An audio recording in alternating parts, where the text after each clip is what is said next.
welcome back to Kids Alive.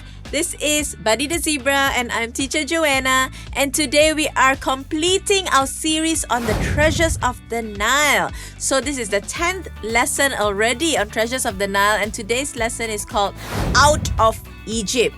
So we learned all about Joseph and slavery, and then it went into the slavery of the Egyptians, the slavery of the Hebrews in Egypt, and then we talked about Moses and how now Moses is going to get the Hebrews out of Egypt. So today's lesson is Out of Egypt, and it's found in Exodus 13 verse 17 right up to Exodus 14 verse 31.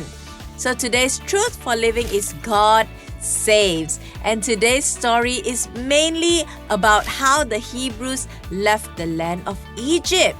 So we learned about the 10 plagues and how awful it was and how horrible it was and how Pharaoh kept saying, no, they cannot leave, right?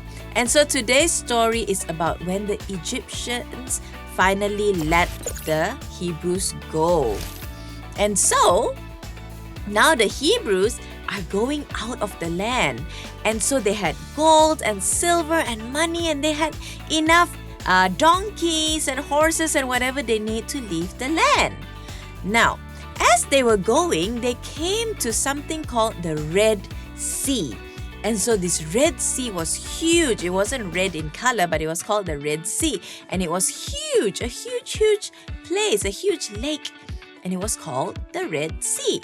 And so all the Egyptians were back in their land, and all the Hebrews were in front of this huge mass of water.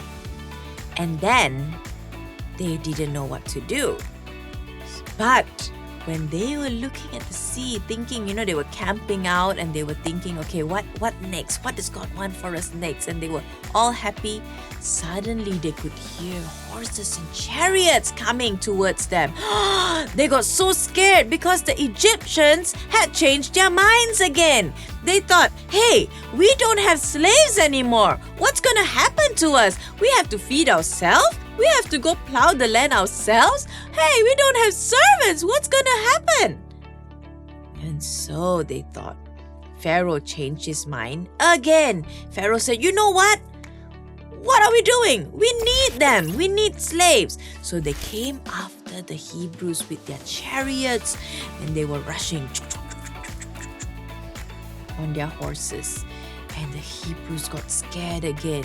They looked at Moses. They said, Moses, what is this? We're going to die. We have the sea in front of us. We have the chariots behind of us. We are going to die. What now? So Moses went to God. He said, God, what do I do? I have nowhere to go. What do I do? So God said, remember that staff? The stick? Lift it out towards the water. So Moses did that. He lifted it and he showed it towards the water. And guess what? The whole sea began to part. It opened up. There was huge. The walls, it became like tall walls next to them on both sides. And then God said, now you can walk on dry land. And so all these Hebrews, they walked on dry land. They walked and there was sea of water next to them. Next to them, walls of water. And they walked through. And guess what? As they were walking, they saw that this was God's miracle for their life. God saved them. And then they continued to walk, and they could hear the chariots coming behind them. But you know what? God allowed the water to fall on the chariots, on all the Egyptian soldiers, but not on the Hebrews, not on Moses and these guys. They were saved because God is a God who saves. And so all this water came crashing down on the Egyptians and they died. See, God is a God that comes to save us. That is why Jesus came to save us from sin. So we are slaves to sin, and Jesus has come to save us. Just like the Israelites or the Hebrews were slaves, but Moses came to save them. Moses represents Jesus. Jesus came to save us from being slaves to sin. What does that mean, slaves to sin? That means before this, we are slaves to sin. We were going downhill. We were going to hell. But Jesus came to die so that we can enter into the kingdom, so that we can now go to heaven, so that God forgives us for all the bad things we have done in the past. We are no longer slaves to sin, but we are now one with God because of Jesus. So guys, remember this, that the Israelites, the Hebrews, they are now free. We are now free. We can ask Jesus to come into our life. We can follow, just like the Israelites, they followed Moses. We follow Jesus and we can have freedom. No more slaves to sin. Guys, I want to encourage you to have freedom, to ask God, Jesus, come into my life so that I can experience freedom as well. Yeah? Now our friends are going to tell us the memory verse for today. Hello, KidsAlive. Hi, I'm Noodles the Panda. And I'm Henry the Hedgehog. We're so happy to be here, but at the same time, I'm kind of sad because this is our last time that we're gonna come and present ourselves. But it's okay because all good things must come to an end. Yeah, you're right. Well, the joke for today is super funny. I was laughing my head off when Henry the Hedgehog told it to me earlier. But yeah, here it goes. Go ahead, tell them. Okay, it goes like this.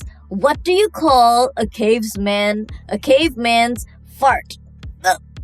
Yes, I said the F word, fart. What do you call a caveman's fart? This is really funny. Guys, do you know the answer? Because I want to say it.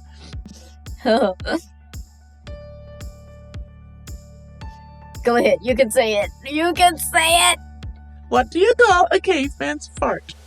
A blast from the past. A blast from the past, get it? Yep. Alright, the memory verse for today is super nice because it talks about Jesus, and Jesus loves you guys so much, you know. So, Acts 2 verse 36. Therefore, let all Israel be assured of this. God has made this Jesus, whom you crucified, both Lord and Messiah. Yep. So, guys, take care.